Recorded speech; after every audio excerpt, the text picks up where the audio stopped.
Buenas noches, un saludo cordial para toda la audiencia de Libremente. Hoy es para nosotros un honor contar con quien yo considero el mejor economista de Bolivia, pero además un gran amigo mío personal, viejo amigo hace muchos años. Hoy estaré acompañado también de Mauricio Manini, uno de los miembros de la Escuela de Líderes del equipo de comunicación. Mauricio Ríos García, te saludo fraternalmente. ¿Cómo te encuentras? Gracias, caballero. Gracias por la generosa presentación. Un saludo, Mauricio, tocayo y doctor Valderrama. Me encuentro muy bien. Bien, no me puedo quejar. Bien, a pesar de todo. Bueno, viviendo una situación medio sui generis, un país paralizado, un gobierno que no sabemos a dónde apunta, aunque sí lo sabemos, pero a ver, ¿cómo ves la economía, Mauricio? Esta es tu área, ¿cómo ves el futuro del empresario en el país? ¿Qué se viene para este 2021? Me gustaría ver tus perspectivas como área de tu trabajo. Uh-huh. Bueno, para 2021 es difícil hacer una proyección hasta diciembre. La incertidumbre es cada vez mayor, el gobierno está perdiendo cada vez más confianza y al perder confianza está erosionando. Me preocupa en el corto plazo y no por el diferimiento solamente o por los nuevos diferimientos, sino por todo lo que se viene haciendo desde el 2006, concretamente desde el 2013 además, los diferimientos del 2020, nivel de reservas del Banco Central, riesgo cambiario, riesgo sistémico cada vez más importante en el sector bancario y financiero, y pues no mucho más de eso, es decir, los desafíos, solamente lo que estoy mencionando ahora mismo, se traduce en desafíos de muy corto plazo, que no permite hacer proyecciones mucho más allá del primer trimestre. Para el primer trimestre ya tenemos suficientes desafíos como para no atreverme a decir cómo vamos a cerrar 2021. Es decir, primero al menos terminemos enero, luego vemos qué pasa con el resto del año. Pero digo, esos son los principales problemas. En cuanto al empresario, pues se le va a seguir haciendo cuesta arriba, y no gracias a que siguen con el diferimiento de créditos, por ejemplo, sino porque no tiene garantías para invertir a largo plazo. Fundamentalmente porque la economía es sumamente rígida. No existen incentivos para invertir, por un lado, por mucho que le bajen las tasas de interés, es decir, el Estado puede llevar al caballo hasta el río, pero no lo puede obligar a beber finalmente. Ese es un problema fundamental. Entonces, por mucho que abaraten las tasas de interés, mediante diferimientos también, porque es un equivalente a diferir créditos, a reducir arbitrariamente las tasas de interés en niveles demasiado bajos durante demasiado tiempo, la gente no va a tener el incentivo de endeudarse porque al mismo tiempo no tiene garantías de invertir a largo plazo. Fundamentalmente eso. Entonces, insisto en decir, es muy difícil hacer proyecciones de 365 días, sino apenas de 90 con suerte. Entonces, vamos a ver cómo sigue el asunto. Ay, bueno, y por cierto, no mencionaba más temprano cuáles son las causas justamente que están haciendo que el gobierno pierda cada vez más credibilidad y al mismo tiempo erosiona las instituciones del país y concretamente la confianza que el público puede tener tanto en las autoridades ante el manejo de alguna crisis o alguna eventualidad, como el sistema bancario y financiero, por cómo está administrando la crisis de la pandemia, fundamentalmente. Nos gustan o no las vacunas y demás, la forma en la que está administrando la propia crisis es más que cuestionable, tanto en términos comunicacionales como en términos de seguridad, defensa, compra de vacunas. Ahí no nos dicen cuánto cuesta la vacuna rusa finalmente, cómo se la va a administrar, cuánto llega exactamente, a quiénes se van a vacunar primero. No hay planes, no hay una planificación, no hay una agenda de vacunación y demás. Es sumamente complicado. Se está privilegiando a distintos grupos de poder que vienen teniendo poder desde hace muchos años, como los transportistas, por ejemplo, a expensas de quienes han hecho las cosas bien, que son quienes ahorran el sistema bancario y financiero, quienes trabajan, quienes se esfuerzan y se sacrifican y demás. Y que, por cierto, con esto cierro la primera pregunta que me haces. Los transportistas son uno de los sectores más privilegiados por este gobierno y el anterior, vamos, por todo el movimiento del socialismo desde hace ya, vamos, el primero que los privilegió congelando el precio de los hidrocarburos fue Banzer, muy admirado por algunos de derecha acá, por mí no, en absoluto, desde el 97, ¿sí? Estamos arrastrando todos esos problemas desde ya del 97. Pues en fin, ese es básicamente el cuadro que yo observo, así que es cada vez más complicado. Yo no quisiera ser un gran empresario en este país, honestamente. No quisiera Mira, Mauricio, estar... hace un tiempo yo vengo diciendo, o sea, se nota en los medios de comunicación, colegas nuestros, economistas, salen a decir que la pandemia ha sido el factor que ha derrumbado la economía y al final creo que eso no es nada cierto. La pandemia puede haber sido un factor agravante, el hecho de haber parado meses la economía, pero no es el factor determinante, noto más bien que es una estructura que se viene arrastrando por décadas. Por lo menos, a ver, históricamente desde el 52, cuando el Estado avanza sobre la economía privada, sobre el sector privado, un leve ajuste el 85, pero noto que después del gobierno el primer gobierno de Evo, que se volvió más bien al vicio del 52, ¿no? Un Estado que cada vez es más grande, mayor presión tributaria, un Estado que se mete con el tema monetario tan sensible, ¿no? Un Estado que más bien te da la impresión de, ok, si me pongo a hacer mucha plata aquí, mejor me voy, porque me van a perseguir, voy a acabar siendo el mal tipo de la película, porque es en el fondo el mensaje que nos pasan, ¿no? O sea, este famoso impuesto a las riquezas, y ahí viene todo este contexto que te doy, y corrígeme tú que eres asesor de inversiones, ¿cuán factible va a ser que Bolivia pueda atraer inversión extranjera con este nuevo impuesto a las grandes fortunas, Mauricio? Entendiendo que no tenemos inversión extranjera hace décadas, ¿no? Nada, nada, ninguna garantía. Pero no solamente por el impuesto a las grandes fortunas, nuevo, sino por toda la falta de garantías para respetar los derechos individuales de propiedad privada. O traducido de otra forma, por la falta de garantías para que tú seas dueño de aquello que has producido. Es decir, en la medida que no existen garantías para eso, no va a venir un solo centavo de dólar en forma de inversión extranjera directa privada al país. Pero vamos, el otro día yo tenía un cuadro, la fuente más confiable, por más que no sea muy de mi agrado, es la CEPAL en cuanto a inversión extranjera directa en la región. Y hace no mucho tiempo, hace menos de 2 meses, si no me equivoco, sacó los datos de inversión extranjera directa en la región al 2019, si no me equivoco. Bolivia es uno de los países de la región que menos inversión extranjera directa atrae hace años. Yo creo que uno de los factores principales es la falta de incentivos. Vamos, yo conozco grandes capitalistas que no les importa realmente qué gobierno esté exactamente, mientras pueda hacer dinero en el corto plazo y tenga la posibilidad de irse en cuanto pueda. Así que hay de todo en esta vida. Bueno, no quiero mencionar sectores, ni empresarios, ni empresas en particular, pero no les va a importar. El problema es que se ha ido avanzando de manera gradual. El primer golpe que ha recibido el sector privado ha sido, lógicamente, la nacionalización de los hidrocarburos, nacionalización, entre comillas, el 1 de mayo del 2006. Muchos pensaron que se iban a ir las petroleras. Algunas se fueron, pero muchas otras se quedaron también. Pero sabían que el juego se iba a terminar eventualmente. Decían, ok, nos vamos a quedar un tiempo más, no quiere decir que nos vayamos a quedar indefinidamente. Eso es suficiente como para no poder hacer proyecciones de largo plazo en este país. Así empezamos la conversación que tuvimos. Si se puede hacer realmente proyecciones a largo plazo en el país, y no, en absoluto. Eso por un lado. Y por el otro, que la maraña de regulaciones que tenemos hoy en día no es la misma que teníamos hace 10 años ni hace 15 años.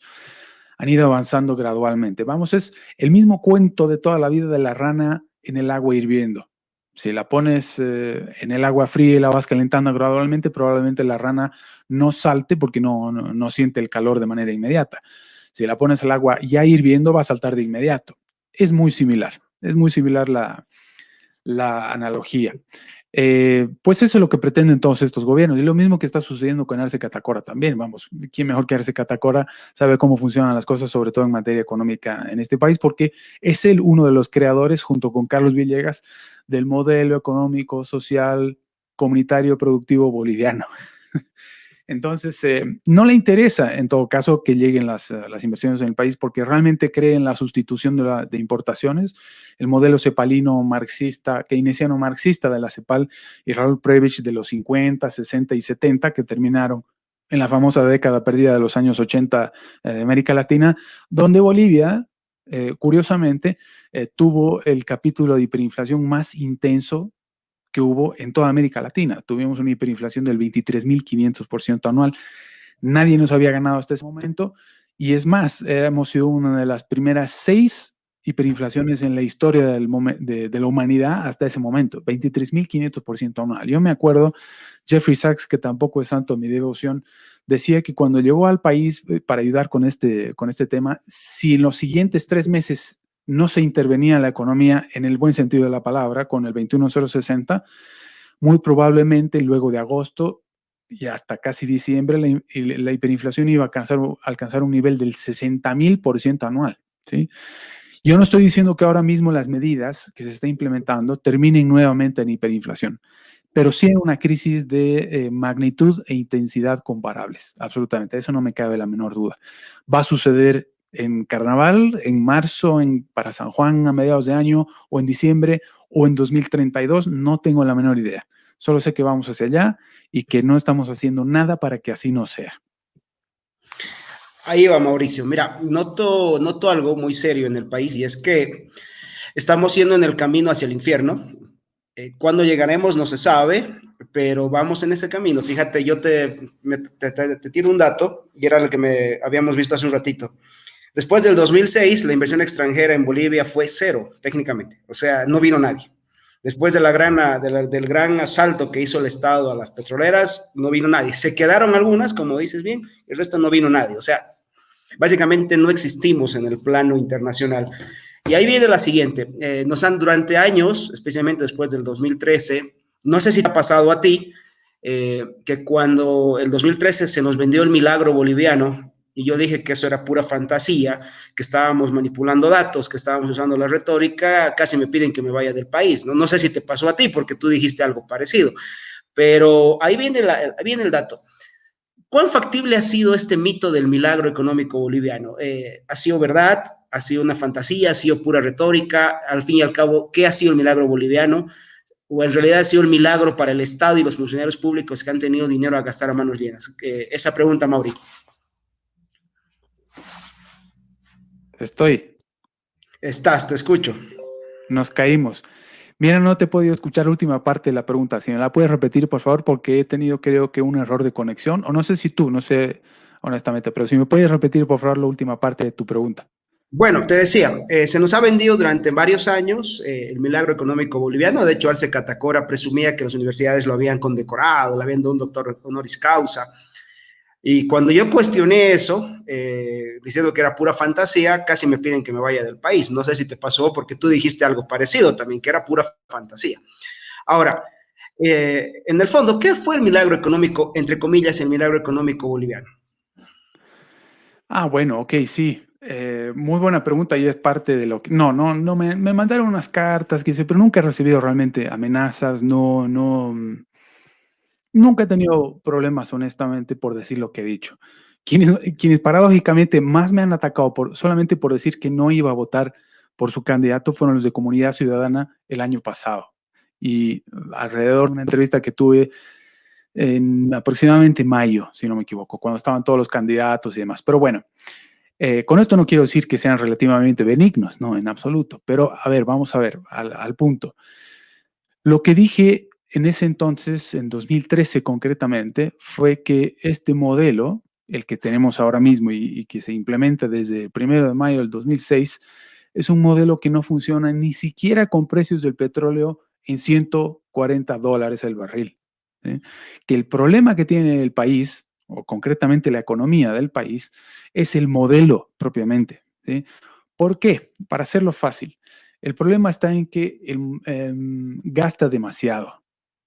Tan sencillo como eso. A la medida que gasta demasiado, va ganando un número de atribuciones y competencias cada vez mayor sobre la economía. Si tiene incentivos para intervenir cada vez más.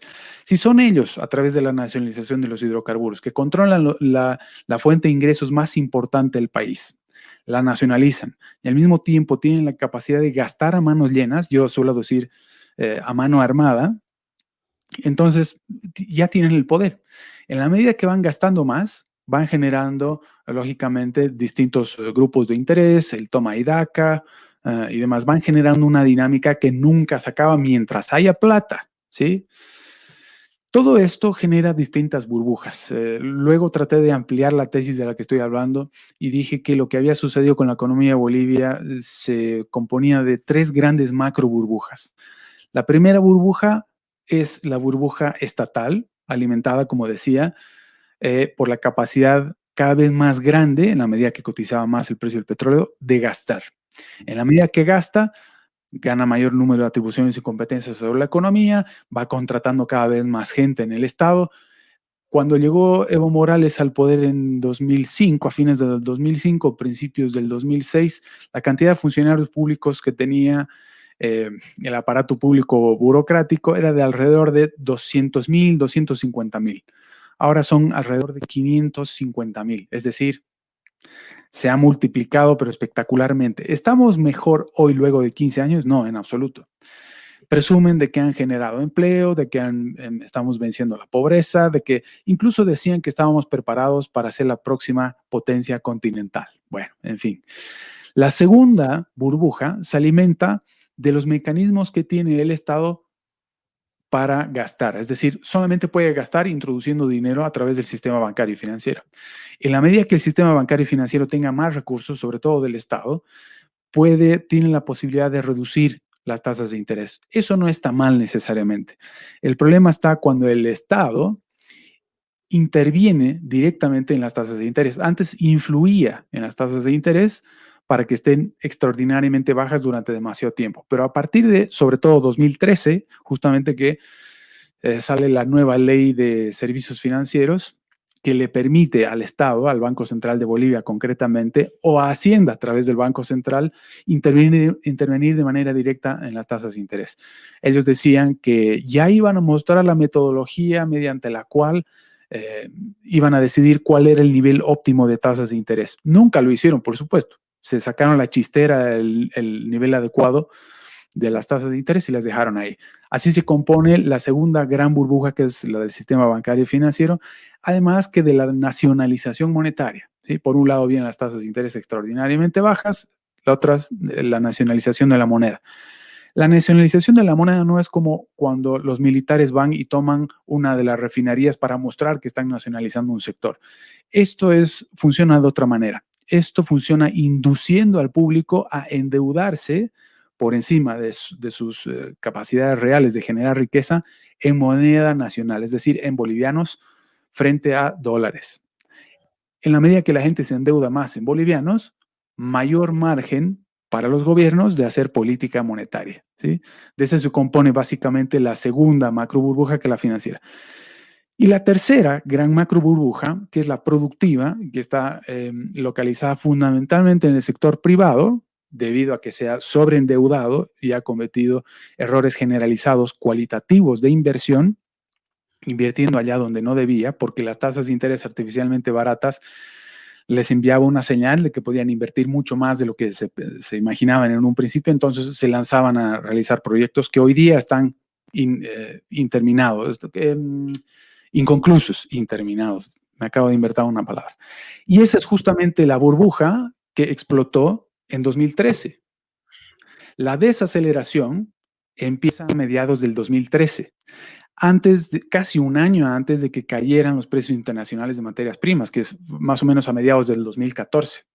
Eso ya te daba la señal de que el problema era el modelo, de que gastaba demasiado y que por gastar demasiado generó toda una serie de burbujas que es imposible solucionar si no es mediante su pinchazo. Explota la burbuja productiva a partir del 2013, que es lo que explica la desaceleración. La siguiente burbuja en pinchar tendría que ser la del sistema bancario y financiero mediante riesgo cambiario. Y la tercera, que jamás se pincha porque no existe ningún incentivo, y es lo que estamos viendo ahora mismo, si quieren podemos indagar en eso, es la burbuja estatal. Es decir, estos señores, pase lo que pase, si la gente está en crisis, tratando de ajustarse como pueda, tratando de vender comida en las calles o lo que sea luego de haber quedado desempleado, a ellos les da igual. Van a seguir gastando a manos llenas o a mano armada, como decía, y van a seguir recibiendo su sueldo de burócratas. ¿Y de dónde sacan el sueldo? De los impuestos que les cobran a los que realmente generan riqueza. Esa es toda la historia. Entonces, para resumir nuevamente, porque me has hecho una pregunta grande, es que el modelo que hemos implementado no funciona ni siquiera con el precio del petróleo, del barril de petróleo a $140. Es imposible. Es más, en la medida que más cotice el petróleo, más problemas vamos a tener en la economía con este modelo. Si tenemos un petróleo a $300 el barril, vamos a tener todavía mayores problemas, porque van a tener cada vez más poder. Y en la medida que estos señores tengan cada vez más poder y menos posibilidades tiene el individuo, el ciudadano, de poder planificar su propia vida. Hayek decía que mientras más planifique el Estado, menos planifique el individuo. Eh, a modo de aclaración, lo que en el fondo el resumen podríamos decir es el siguiente. Cuando Arce Catacora nos habló de un gobierno de austeridad, se estaba refiriendo a nuestra austeridad, porque la clase política nunca pierde, nunca suelta sus privilegios, y hoy con la pandemia peor todavía. Fíjate que están aprovechando esta circunstancia para embolsillarse una buena cantidad de plata con las vacunas. Mauricio, no sé si tú tienes alguna pregunta por ahí hacia tu tocayo. Sí, sí. Bueno, primeramente, ¿qué tal, Mauricio? Un gusto. Mira, más concretamente en el tema de salud, ¿cómo ves con la crisis económica que hay actualmente? ¿En cuánto tiempo se podría destinar un presupuesto quizás fijo al área de salud? Qué sé yo, equipamiento médico, personal. Y en base a esto también, ¿qué tan factible ves que se destine un 10% justamente para la salud en caso de que al fin lo quieran aplicar, ¿no? Primero, ¿cómo estás? Un gusto saludarte. Segundo, ¿a qué te refieres exactamente con esto de factible? Es decir, si es posible destinar un 10% al presupuesto o si... Exactamente, Ah, ok. Bueno, exactamente. todo es posible, todo es posible. Con el presupuesto público se puede hacer dibujo libre, es decir, el Estado siempre hace dibujo libre con el presupuesto.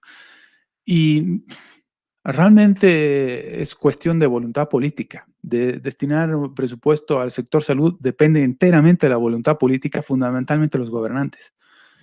Es tan sencillo como eso. Ahora, si realmente operaran o actuaran de buena fe, yo diría que si no tuvieran la capacidad de destinar recursos al sector público, por lo menos lo dejara operar. Pero aquí es como el perro del hortelano, no hace ni deja hacer tampoco. En la medida, bueno, y se lo ha visto con la crisis de la pandemia durante todo 2020, en la medida que no ha podido responder el Estado, la iniciativa privada ha tratado de compensar la falta de intervención o la falta de idoneidad, si se quiere. No estoy utilizando las mejores palabras, o la incapacidad del Estado para intervenir en el sector público, dejémoslo ahí. Pero no lo ha dejado tampoco operar. Es decir, ha intervenido a las importaciones, ha pretendido controlar precios, y el anterior gobierno y todos, porque es propia de la naturaleza del burócrata intervenir de esa manera, controlar barbijos, que los empresarios que están importando barbijos son unos desgraciados porque cobran lo que quieren y qué sé yo. En ese sentido, también debo reconocer que nosotros los economistas deberíamos hacer un esfuerzo todavía mayor por tratar de explicar cómo funcionan las cosas en ese sentido, y fundamentalmente el libre mecanismo de precios. Y al mismo tiempo, ¿por qué se encarecen tanto las cosas en determinado momento, sobre todo en un escenario de crisis y de emergencia? Yo me acuerdo haber comprado un barbijo de los que hoy cuestan 2.50, si no me equivoco, hasta casi en 25 bolivianos. Era un momento, pero donde no había barbijos por ningún lugar. Y además era para entrar al supermercado y demás, es decir, no podías comer si no tenías un barbijo de 25 bolivianos que hoy día cuesta 2.50. Y esto trato de explicarle a todo el mundo, vamos.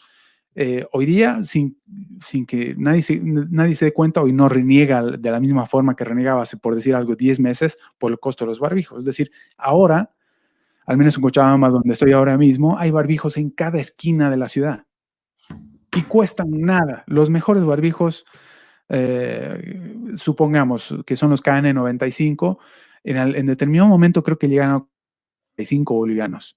Hoy están en 15, 12 bolivianos, y nadie se explica cómo es que esos mismos empresarios, que eran unos desgraciados por cobrar 35 bolivianos, hoy nadie les agradece por cobrar 12 o 15, ¿no? Entonces, y todo el mundo se olvida de ellos, ¿no? Es decir, todo el mundo se acuerda de ellos solamente cuando está en desgracia y no quieren y no le regala a uno las cosas. Pues bueno, a eso me refiero con que los economistas deberíamos hacer un esfuerzo un poco mayor por tratar sí, de explicar a la gente cómo funcionan algunas cosas. Pero volviendo al asunto de salud, para mí el sistema ideal de salud es por ejemplo, el de Singapur, que funciona de una forma muy similar al sistema que nosotros conocemos aquí como AFPs, o para explicarlo de otra forma, el fondo de capitalización individual incluye un fondo de inversión para que tu jubilación tenga también garantía de salud, ¿sí? Es decir, estás aportando no solamente para tu jubilación, sino además para que tú tengas atención en salud cuando te jubiles. Todo es absolutamente privado. No voy a citar el caso americano porque no es el caso ideal, perdón, estadounidense, no lo es. Me he hecho criticar muchas veces por eso en redes sociales y qué sé yo, pero porque suponen que estoy diciendo una cosa cuando no. Estados Unidos no es la economía más libre del mundo, ni es el mejor modelo a seguir, ni nada. Hay distintas cosas que se puede copiar. Singapur tampoco es el mejor modelo del mundo, porque hay mucho de autoritarismo y demás. Es decir, a lo que me refiero es que hay que saber elegir lo mejor de cada país y desechar lo peor que tenemos aquí también, advirtiendo que muchas de las medidas que aplican los políticos también, quién sabe, si incluso con buenas intenciones, pueden estar agravando el problema que de esa manera pretenden solucionar. Así que por mí el sector salud no debería recibir un solo centavo, pero a cambio de que todo sea privado, libre entrada y salida de actores en escena, que tengan garantías, que se respeten los contratos, que exista la garantía para que ellos puedan ganar en la medida que puedan solucionar los problemas a los que se están enfrentando con el establecimiento de su negocio. Vamos, como cualquier otro sector. No tienen por qué cobrar menos, no tienen por qué regalar su trabajo.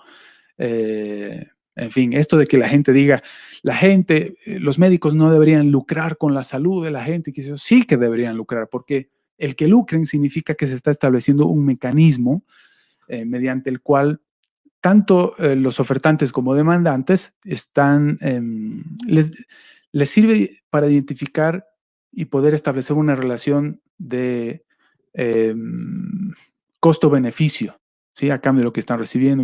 Entiendo, yo sé, hay clínicas privadas que puede que estén cobrando demasiado por pacientes de coronavirus o que te engañe algún dentista con alguna caries que no tenías y tú no sepas cómo darte cuenta. Que existe. Y nadie está pretendiendo instalar el cielo sobre la tierra en ningún lugar, ni en Bolivia, ni en ningún otro lugar, pero al menos es mucho menos peor que lo que se pretende desde el Estado interviniendo en el sector salud.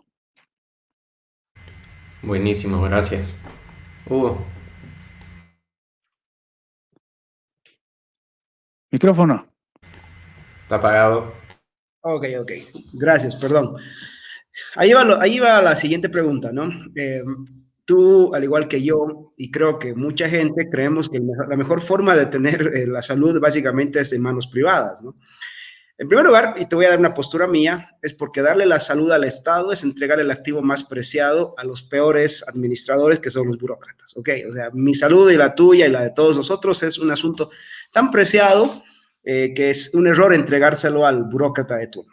Igual que la educación, por ejemplo, en mi caso, tú sabes mi experiencia como padre homeschooler ya hace muchos años, etcétera. Pero creo que hay un error sobre todo comunicacional de nosotros, no tanto teórico, sino comunicacional, y es a lo que tú vas.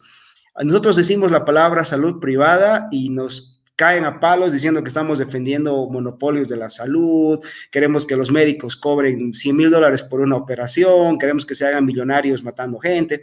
Entonces, creo que por ahí, creo que ese es nuestra principal debilidad siempre ha sido comunicar nuestras ideas, coincido plenamente contigo. Mauricio, aquí viene mi otra pregunta. ¿Cómo crees que deberíamos enfrentar? A ver, te doy algunos datos y es algo que yo voy a escribir estos días. Mira, el año 2011 ya Bloomberg catalogó a Bolivia como el país con el peor sistema de salud en la región, el 2011, ¿no? Anualmente tienes 11 millones de mujeres, perdón, 11,000 mujeres en toda Bolivia, 11,000 mujeres en toda Bolivia que se contagian de alguna enfermedad venérea que deriva en alguna especie de cáncer uterino. O sea, estás hablando de que es un altísimo nivel de enfermedades de cáncer, ¿no? 5,000 varones, que es el promedio, cada año de cáncer de estómago. O sea, te das cuenta que tenemos elevados niveles de cáncer en varones y mujeres, etcétera. Entonces, hay un tema muy serio que es el sistema de salud nuestro es deficiente históricamente. O sea, yo no entiendo cuál es la testarudez de seguir pensando que algún día el Estado va a tener un sistema de salud eficiente si nuestros problemas no son con el coronavirus. O sea, esto que está pasando ahora no es que el sistema de salud boliviano era una maravilla, llegó el COVID y nos derrumbó todo, ¿no? Simplemente está mostrando lo pobre que era el sistema de salud lo estamos tratando de vivir, una pena por la gente que ha perdido seres queridos y todo, pero es que es la realidad, o sea, el sistema de salud en Bolivia es pésimo.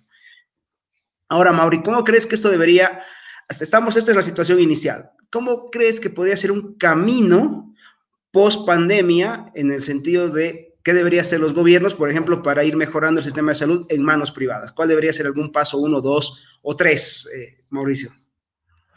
Yo creo que el problema es mucho más serio que lo que deberían hacer los gobiernos. Yo creo que empieza por la constitución que tenemos ahora mismo no nos permite establecer las instituciones adecuadas mediante las cuales nos deberíamos regir para actuar e interactuar y convivir en sociedad. Es fundamental. Y con esto no es que prefiera el minarquismo frente al anarquismo. Entre paréntesis, yo soy un anarquista de propiedad privada, pero irrescatable. Pero lo entiendo como un marco ético antes que como un cálculo de beneficios simplemente utilitarista, ¿sí? De qué es mejor luego de mis cálculos. No, estoy hablando de qué es lo que es correcto en todo caso. Pero para esto me gustaría remitirme a la Constitución de los Estados Unidos, por ejemplo. Si te pones a pensar y comparas, tenemos exceso de legislación aquí. Si comparas el número de leyes que tiene, por ejemplo, la Constitución boliviana con la de Estados Unidos, pues no hay punto de diferencia. Y hablo de la Constitución de los Estados Unidos porque creo que si no se la rescata, porque estamos, creo que al borde, espero no estar exagerando, creo que al borde de un problema muy serio en todo Occidente si terminamos perdiendo a Estados Unidos como el último lugar donde se preserva la libertad, además en términos institucionales, donde no existe, donde no se ha perdido la civilización, si ustedes quieren. Pero me refiero concretamente a que la institución, la Constitución de los Estados Unidos no establece ningún marco de acción o interacción o de convivencia entre individuos en la sociedad, sino que reconoce los marcos de convivencia pacífica y que no son otros más que los del respeto de los derechos individuales de propiedad privada. Eso es lo que diferencia a Estados Unidos del resto de países alrededor del mundo. Por eso funciona mejor en términos comparativos y salvando muchas distancias Estados Unidos respecto de cualquier otro país del mundo. Entonces yo digo, mira, en la medida que no sepamos respetar instituciones, no va a funcionar ni el sector privado, ni el sector público y burocrático tampoco, porque el sector público y burocrático podría hacer bien algunas cosas o menos peor si es que conociera cómo funcionan justamente este tipo de instituciones de la propiedad privada. Serían relativamente más respetuosos, ¿no? Bueno, en fin. Pero yo creo que se trata más de eso. El otro día me hacían una pregunta muy similar en el sentido de que ¿por qué en este país somos tan tramposos? ¿Por qué somos tan corruptos? ¿Qué harías tú si fueras gobierno? Bueno, las soluciones no pasan por los gobiernos. Los gobiernos son el problema. En Estados Unidos el gobierno también es el problema, pero fundamentalmente porque de manera gradual, desde su fundación en 1776, 7 en adelante, en aquella espectacular historia, además que de manera paralela Adam Smith publicaba La riqueza de las naciones y demás, una época espectacular. Desde aquella época se ha ido deteriorando, se ha ido erosionando justamente los valores institucionales sobre los cuales fue fundado ese país. No me acuerdo quién decía que la libertad era, íbamos a tener libertad en la medida que fuéramos capaces de vigilarla de manera permanente, pues. Ese es el problema que yo creo fundamentalmente que vivimos aquí en cualquier otro lugar donde no funcione ni la salud, ni la educación, ni absolutamente nada. Es un problema institucional fundamentalmente y vuelvo al tema este de los economistas que tendríamos que saber explicar mejor estos problemas. Yo como gobernante no haría nada. Recortaría el gasto, haría reformas estructurales y establecería los incentivos correctos, adecuados, mediante los cuales la gente podría actuar e interactuar respetando los derechos individuales de propiedad privada para que eso te lleve a un marco de convivencia pacífica entre individuos en cualquier sociedad. Tan sencillo como eso. Pero yo no me atrevería a decir nunca qué haría yo si fuera gobierno, en absoluto, porque no creo además en eso. Yo creo que las soluciones pasan por emprender, por innovar, por hacer empresa. Tan sencillo como eso. Pero no, como gobierno me resisto a responder tu pregunta de esa forma. Está bien, Mauricio.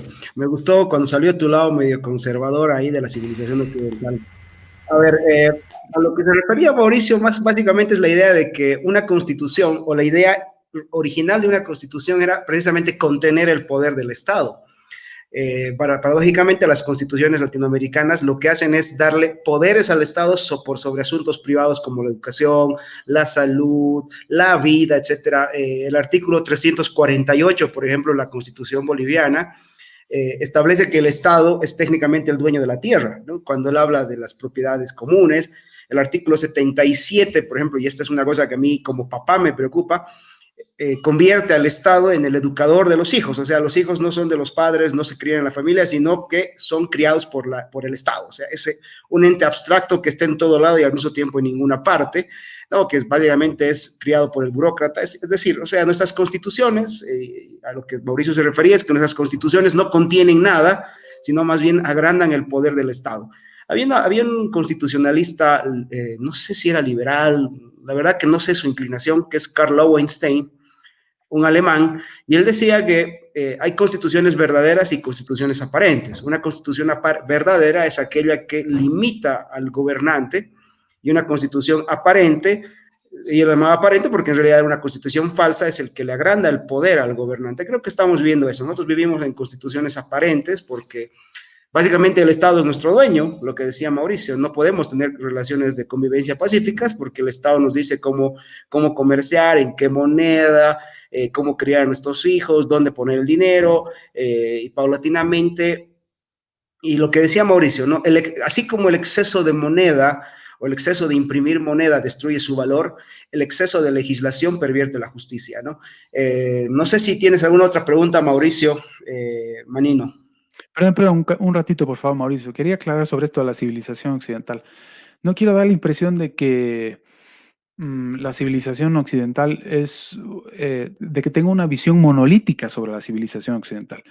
Cuando hablo de civilización occidental me refiero concretamente a la institución de la propiedad privada y además como de origen espontáneo evolutivo, que es un fenómeno que se ha dado concretamente en Occidente. No estoy hablando de temas religiosos, por cierto, que por lo general se suele referir uno a Occidente cuando trata de hacer referencias religiosas. Y no es que yo tenga algo contra la religión, yo soy agnóstico, la respeto perfectamente. Creo en la religión nuevamente como un marco ético mediante el cual nos podemos guiar para nuevamente convivir en sociedad. Es uno de los marcos de referencia ética mediante los cuales podemos convivir en sociedad. Y no por eso en nombre de la religión, seamos católicos, musulmanes o judíos o lo que sea, vamos a pasar por encima de los derechos individuales de propiedad privada del vecino, ¿sí? Quiero dejar muy claro eso. ¿Por qué? Porque en Occidente también se han hecho torerías, como la Segunda Guerra Mundial, la Primera Guerra Mundial, 2 bombas atómicas, los nazis son creación de Occidente y demás. Es decir, no tengo una visión monolítica de lo que se suponga, no estoy diciendo que en particular, no te estoy haciendo alusión, no quiero dar a pensar de que existe una visión monolítica sobre lo que es la cultura de la civilización occidental. Es muy difícil, no es tan fácil, pero me refiero, insisto, concretamente a los derechos individuales de propiedad privada. Mauricio. Sí, buenísima la aclaración. Mira, ya hemos analizado que el gobierno no está dando una solución real a la crisis económica, pero por lo que yo he notado tampoco la oposición, ¿no? O sea, no tiene propuestas reales para mejorar la situación. Entonces, ¿cuál crees que es el factor por el cual ni siquiera la oposición puede dar propuestas reales para mejorar la crisis? Buena pregunta. La respuesta fácil es, voy a tratar de dar una difícil también, pero la respuesta inmediata y fácil es porque yo creo que la oposición o la que pretende mostrarse como oposición piensa exactamente de una u otra forma como el gobierno. Por ejemplo, el impuesto a las grandes fortunas, es decir, no se ha dicho absolutamente nada sobre el impuesto a las grandes fortunas, que a mí me parece perverso, bobo al mismo tiempo, pero que va a causar serios problemas, tal vez no inmediatos, tal vez no sean tan fáciles de ilustrar, pero es un impuesto silencioso, va a servir para perseguir gente también como cacería de brujas, va a servir para todo, porque además es bobo, es muy difícil de aplicar además. Bueno, Curiosamente, el otro día yo saqué un video por ahí que me encontré, que es una entrevista fabulosa que revela muchísimas cosas que hay que verla una y otra vez. Es una entrevista que Carlos Valverde le hace a Armando Bacadíes, entonces el presidente del Senado. La entrevista, si no me equivoco, es del 2006 o no sé, no mucho tiempo después de que Armando Bacadíes dejara de ser senador, ¿sí? Para quienes no saben, nos están viendo, hay que acordarse al mismo tiempo, para quienes sepan, de que Armando Bacadíes en octubre del octubre del 2003 cae Sánchez de Lozada, lo derrocan, y el 2004, no mucho tiempo después del 2004, Mesa renuncia una, dos y hasta tres veces, creo. Bueno, en esa crisis, en la crisis de aquellos años, nace la ley del IDH del 2005. Ahí está, ok, 2005, me acuerdo bien. Si renunciaba Mesa, a quien le correspondía en términos constitucionales, es decir, en cuanto a sucesión constitucional, a quien le correspondía la presidencia de la República, era el presidente del Senado. Y si no asumía el presidente del Senado, que era Armando Bacadíes, asumía Mario Cosío, que era el presidente de la Cámara de Diputados. Esa era la sucesión constitucional, como la hemos conocido también a fines de 2019. Bueno, Carlos Mesa, entre otras cosas, además de haber impedido que Armando Bacadíes y Mario Cosío sean presidentes ante su renuncia, por eso fue Rodríguez Bercé presidente, en ese proceso de negociación que existía con el aparato o con el poder legislativo, es decir, concretamente con Armando Bacadíes, Carlos Mesa le propone dos impuestos. El ITF, es decir, el impuesto a las transacciones financieras, que acordémonos era para solucionar un serio problema de déficit fiscal en ese momento, yo no me acuerdo cuánto era, creo que era del 8%, que era escandalosamente alto, mediante el cual, es decir, trató de solucionar el problema del déficit fiscal incrementando impuestos. Y al mismo tiempo le propuso un segundo impuesto que era el impuesto al patrimonio, que le llamaban en ese momento. Es exactamente el mismo impuesto. Armando Bacadíes se lo rechaza y le dice, bueno, ya que te estoy rechazando el impuesto a las grandes fortunas de entonces, pues te voy a aprobar el ITF, le podemos subir un poco, pero el impuesto al patrimonio no va, porque es perverso, porque es malo, porque es tonto, porque es bobo, porque es difícil de aplicar y porque es perverso, vamos. Y es lo mismo que está sucediendo. Si no se han manifestado la oposición, supuestamente liderada por este señor, entonces debe ser porque están de acuerdo, pues, no porque no tengan poder de decisión en el Congreso. Mínimamente yo voy a un canal de televisión y digo, como diputado o senador, qué sé yo, de Comunismo para el Ciudadano, digo, señores, aunque estén aprobando esta ley y no tengamos posibilidad de frenarla, yo me manifiesto en contra. Por esto, por esto, por esto y por esto. Sencillo, listo. No pasa nada. Por lo menos de esa manera está haciendo su trabajo. Pero si no se manifiestan ni siquiera en esa materia y de esa forma, pues debe ser que están de acuerdo. Ahora, lo segundo es la respuesta, la parte difícil de la respuesta es ¿por qué existe oposición de ese tipo? No lo sé, no sé exactamente, porque es parte de los fenómenos de este país. Lo mismo estaba pasando en Venezuela, que no existe oposición realmente con Guaidó, cuando tuvo la oportunidad de realmente gobernar el país, tal vez tuvo miedo, no lo sé, pero cuando tuvo la oportunidad de gobernar con el apoyo del país más poderoso del mundo y además con Donald Trump, acordémonos además cómo recibieron a Guaidó, creo que hace un año en el Congreso americano, lo recibieron con honores. Todo el Congreso americano, incluyendo invitados especiales y el presidente y todo el mundo, incluyendo a los demócratas radicales, el ala radical de izquierda del Partido Demócrata, se paró para aplaudirlo. Impresionante. Más apoyo que ese. En la historia, Venezuela no va a conseguir de Estados Unidos. Bueno, se farreó el apoyo, creo que solamente quería ser popular. Pero si tú me preguntas por qué Guaidó hizo eso, no tengo la menor idea. Muchos dicen que terminaron sobornándolo y hay otros que dicen que simplemente es otro buzo de izquierda más, es un delfín de Hugo Chávez más. Lo mismo que, ¿cómo se llama? Enrique Capriles y el otro señor que no me acuerdo, que ahora está en Madrid, creo, viviendo en Madrid, que escapó, no me acuerdo. Su esposa se llama Lilian Tintori, no me acuerdo, hombre. ¿Cómo voy a... Exactamente, Leopoldo López. Bueno, en fin, no lo sé honestamente, pero debe ser porque están de acuerdo. En realidad no existe oposición. Bueno, podría decir muchísimas cosas más, pero me da muchísima pena.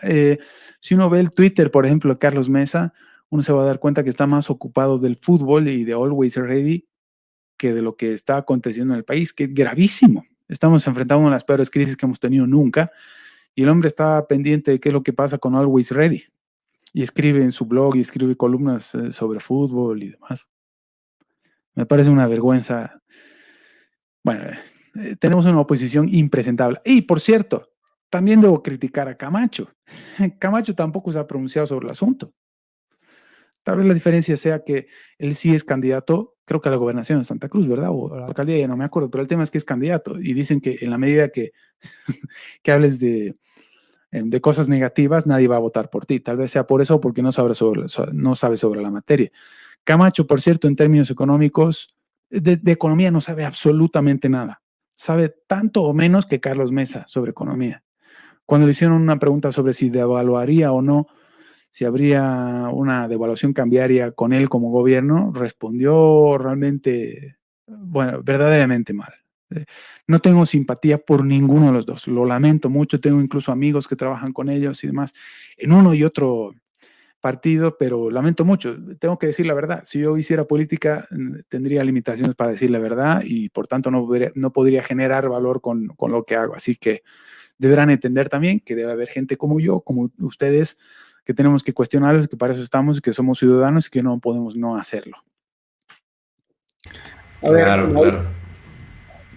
Sí, perdón, sí, Hugo. creo que el gran problema de América Latina es que tenemos una oposición tan funcional al socialismo que básicamente es igual que tener una en el oficialismo.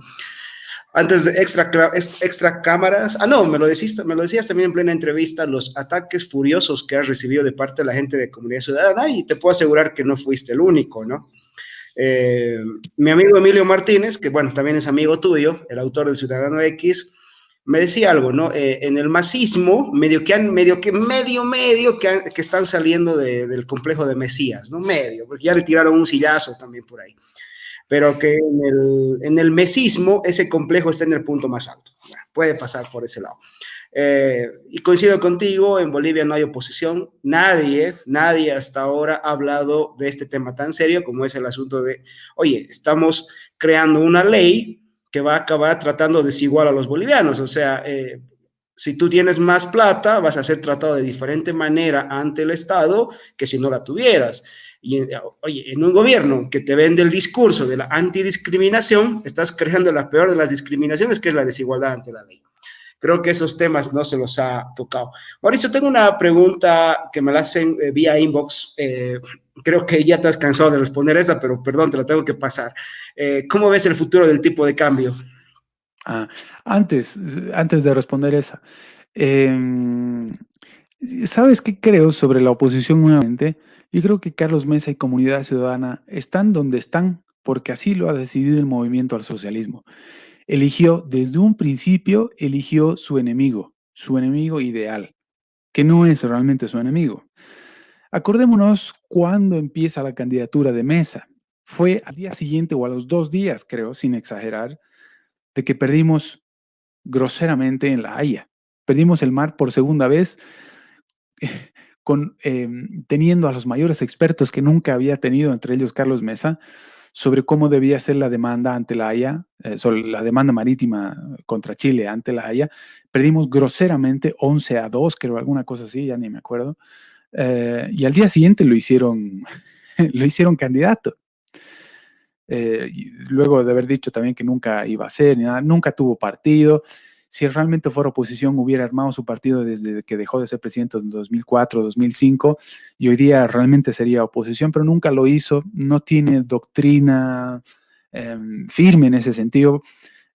Por más que sea socialista, yo le exigiría saber qué piensa exactamente respecto de aspectos específicos, pero bueno, creo que es mucho pedir, pero creo que he dicho suficiente con que, en ese sentido, con que no tenemos realmente oposición, es decir, ni siquiera es que piensen igual, sino que no hay oposición. Bien, más allá de lo que quieran pensar y digan muchos de sus seguidores, no es que esté abierto a los insultos en mis redes sociales por estos temas, pero pueden decir lo que quieran, ¿ok? Sobre el tipo de cambio, la pregunta era, ¿cómo veo el tipo de cambio? no creo que vayan a devaluar por medio del tipo de cambio, honestamente. Yo creo que van a devaluar como ya lo han estado haciendo desde mediados del año pasado, por medio del mercado secundario. Yo creo que es altamente probable de que aquí veamos un escenario de dólar blue como en Argentina. Es decir, tenemos tan reducido el nivel de reservas, acorde a lo que necesitaríamos. Vamos, el Banco Central, no, perdón, el FMI, según el FMI, que tampoco es tanto mi devoción, afirma que el nivel adecuado de reservas internacionales o que debería tener de reservas internacionales el Banco Central de Bolivia debería ser equivalente a 3 meses de importaciones. La parte más líquida de las reservas, es decir, las divisas, equivale a 2,6 meses de importaciones. Es decir, deberíamos haber devaluado de acuerdo a los keynesianos y monetaristas, pero hace rato, ¿sí?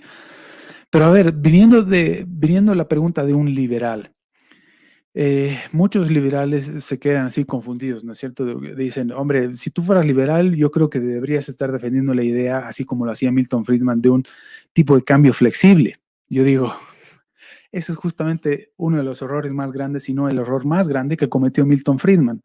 Yo, ¿cómo voy a tener el atrevimiento de cuestionar un premio Nobel liberal en economía del 76? No, imposible. Nada, bueno, Milton Friedman resulta que era bueno para absolutamente todo, tal vez menos para teoría monetaria, aunque sí muchos austriacos, creo que también me suscribo, defienden la idea de la teoría de la velocidad del dinero de Friedman. Creo que Hayek, de hecho, decía que rescataba esa teoría porque ayudaba a la gente a explicar de manera fácil algo que es muy difícil en términos generales, ¿sí? Que es la teoría monetaria, cómo funciona desde el Banco Central. Bueno, para no confundir más a la gente. El tema está en que con un tipo de cambio flexible no es que entren a operar las fuerzas del mercado oferta y demanda en la moneda, en una institución como la de la moneda. En realidad, con el tipo de cambio flexible, hay un caballero, un especialista en el Banco Central, que interviene de manera diaria en el tipo de cambio.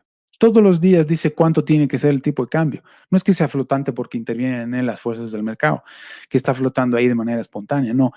En realidad está flotando respecto de lo que nosotros como individuos deberíamos conseguir operando en condiciones de libertad. Es decir, si quisiéramos realmente un régimen libre en la oferta de moneda del mercado, para empezar, el Estado no debería tener el control de la oferta, ¿sí?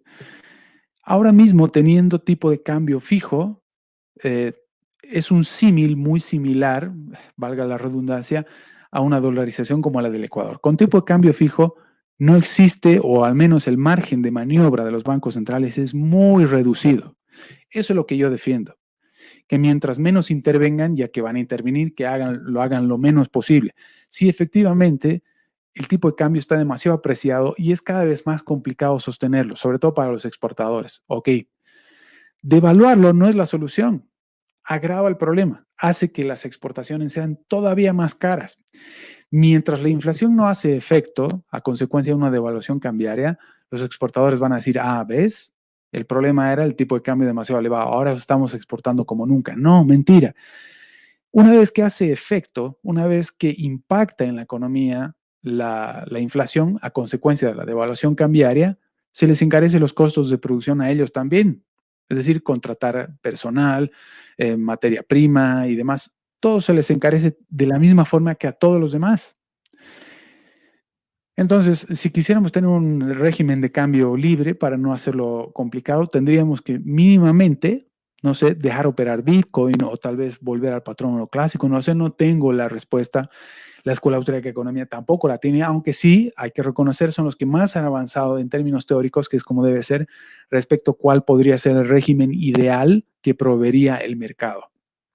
Es muy difícil, no hay nada más difícil en economía que la teoría monetaria.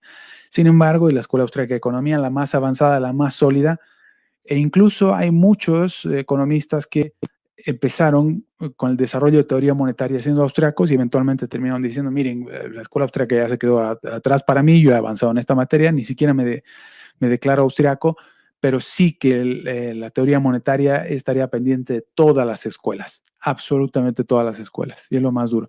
Lo que sí está claro es que al menos los bancos centrales no deberían existir para intervenir en la moneda, en la oferta monetaria. Es decir, eso básicamente.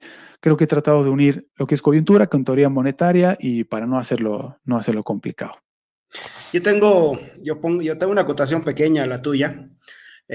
Yo siempre he dicho que tú eres mucho mejor que yo en economía, a pesar de que somos colegas. Pero por ahí va. Creo que la devaluación en realidad es un subsidio que los más pobres de la sociedad se lo entregan al grupo de los más ricos. En este caso, los beneficiados acaban siendo los dueños, ojo, los dueños de la empresa exportadora, no el sector exportador como tal, no son lo mismo, porque al final, como tú dices, la devaluación deriva en una inflación que les acaba comiendo, esa famosa competitividad espejo, ¿no? Es como orinar en la cama, se siente bien al principio, pero luego es un desastre. Y esta es una analogía que no me acuerdo qué economista la decía por ahí. Mauricio, mira, por ahí va mi última pregunta. Somos el país del desastre. Estoy revisando datos del comercio exterior boliviano. Creo que somos el único país del mundo que le pone barreras arancelarias a las exportaciones. O sea, está mal las barreras arancelarias, pero ponérselas a las exportaciones creo que ya es pasarse en 2 dígitos el acelerador. ¿Cómo ves el futuro ante este tema, sobre todo para el sector exportador? Con barreras, con tipo de cambio fijo, un riesgo de evaluación, que tú lo dices que no va a venir por el tipo de cambio, sino por el otro lado, por un dólar blue. ¿Cómo ves el futuro al sector exportador, Mauricio? Es una pregunta que me hacen mis estudiantes de la Univalle. El futuro exportador lo veo tan negro como el resto de la economía real. Tan sencillo como eso, porque es el mismo fenómeno. Es decir, los exportadores no operan en otra economía, en otro país, con distintas leyes económicas. Va a ser exactamente igual que al de cualquier otro emprendedor. ¿Eh?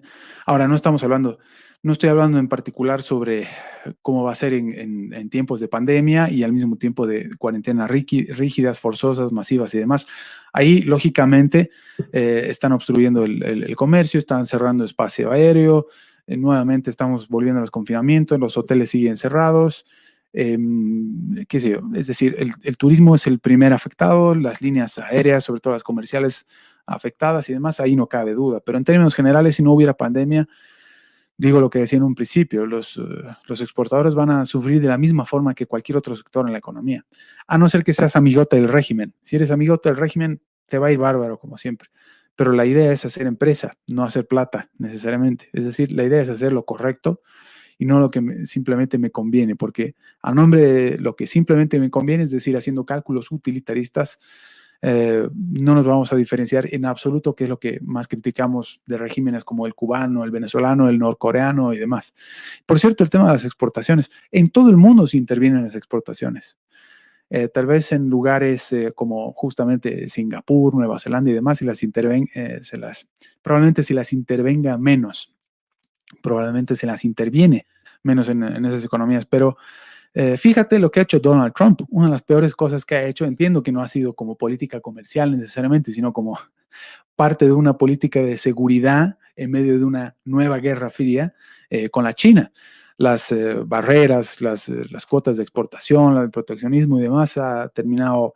Creo que no ha ganado Donald Trump finalmente, porque tal vez hubiera ganado en este segundo periodo, porque parece que la proyección de esas políticas era un poco más amplia. Acuérdense que justo antes de la pandemia parecía que estaba llegando a algún acuerdo en que beneficiaba antes a ambas partes, tanto a Estados Unidos como a la China, pero quedó inconclusa y al final vinieron mayores controles, etcétera, etcétera. Es sumamente complejo. Por eso muchos han dicho que la globalización ha fracasado, y toda esta historia. Pero vamos, quería volver, si me dan un minuto más, estimado Hugo, sobre este tema de que la inflación es un subsidio de los pobres a los más ricos. No necesariamente, depende cuál es el mecanismo de devaluación. Hoy en día sí lo es en lugares como Estados Unidos o en la Unión Europea, donde están los principales bancos centrales alrededor del mundo. Eurozona, Banco del Japón, eh, Banco de Inglaterra, Banco Central de la República Popular China, Estados Unidos con la Reserva Federal y demás, por las características propias del quantitative easing, ¿sí? El programa de monetización de deuda que ellos implementan no es exactamente el mismo programa de monetización de deuda que aplicó el Banco Central de Bolivia hasta 1985, ¿sí? Durante toda la UDP. Ellos monetizaban deuda para financiar el déficit de manera directa, me refiero al Banco Central de Bolivia. Pero la Reserva Federal, Banco Central Europeo, Banco del Japón y demás lo hacen sobre todo por el mercado secundario, ¿sí? Emiten deuda y ellos mismos compran la deuda a tipo cero, a tasa cero, para estimular fundamentalmente el sector bancario y financiero, fundamentalmente las bolsas, ¿sí? Por eso se dice que ahora mismo hay una recuperación en forma de K, no en forma de B chica, ni de U, ni de L, ni nada, sino en forma de K. ¿Qué quiere decir en forma de K? Que han estimulado demasiado el sector financiero, la bolsa, y que está en máximos históricos y que los estímulos no han servido para recuperar la economía real al mismo tiempo, donde el desempleo todavía está en niveles muy superiores a los inmediatamente anteriores de la pandemia, ¿sí? Ese es básicamente. En ese caso, sí, efectivamente, los más pobres ven diluido su ahorro por la creación de dinero, se aplica la ley de utilidad marginal decreciente tan sencillamente a la cantidad de dinero en la economía, sobre todo en circulación, y eso sí significa un subsidio de los más pobres o desempleados, si tú quieres, a las grandes empresas que cotizan hoy más que nunca, en gran medida de manera artificial en bolsa. Pero nosotros, en el caso de Bolivia, por cierto, acabo de escribir un artículo que se va a publicar en cualquier momento sobre esto de los diferimientos y demás. Yo creo que lo que está tratando de hacer el Banco Central de Bolivia, vamos, el gobierno y el Banco Central de Bolivia, es que el problema en el sector bancario y financiero en concreto sea cada vez más grande para que tengan suficiente pretexto para intervenirlo y poder finalmente tener el incentivo para abusar lo más posible de la política monetaria. Es decir, están buscando los mecanismos para finalmente abandonar el tipo de cambio fijo como el mecanismo de autofinanciamiento y estímulo de la demanda agregada interna. Así enlazo las preguntas sobre el tipo de cambio, inflación, exportaciones y demás. Y pues nada más. Gracias, Mauricio. Coincido contigo. Creo que están buscando la solución a través del desastre. El socialismo es el avance paulatino sobre la propiedad privada y cualquier pretexto les viene muy bien. Mauricio, es un placer tenerte. Estoy una hora y un poquito más contigo. Yo me despido. No sé si Mauricio quiere decirte algo, Mauricio Manino. No, simplemente que un gusto haberte escuchado, Mauricio. La verdad que estuvo súper interesante y nada, ojalá que no sea la última ocasión. Encantado, Mauricio, doctor Valderrama. Yo espero lo mismo. Vamos a seguir hablando conforme vaya agravándose la situación en este país. Espero estar equivocado, espero estar exagerando, creo que no, pero bueno, realmente lo espero. En fin, muchas gracias por la invitación. Ha sido muy agradable la conversación, a seguir cuidándose. Y pues estoy disponible en todas mis redes, Twitter, hasta en Spotify estoy ahora. Así que nada, les mando un fuerte abrazo y que viva la libertad, señores. Gracias, Que Mauricio. Un abrazo viva. para ti, hombre. Un abrazo grande. Cuídate y un placer tener. Chao, chao. Chao, señores.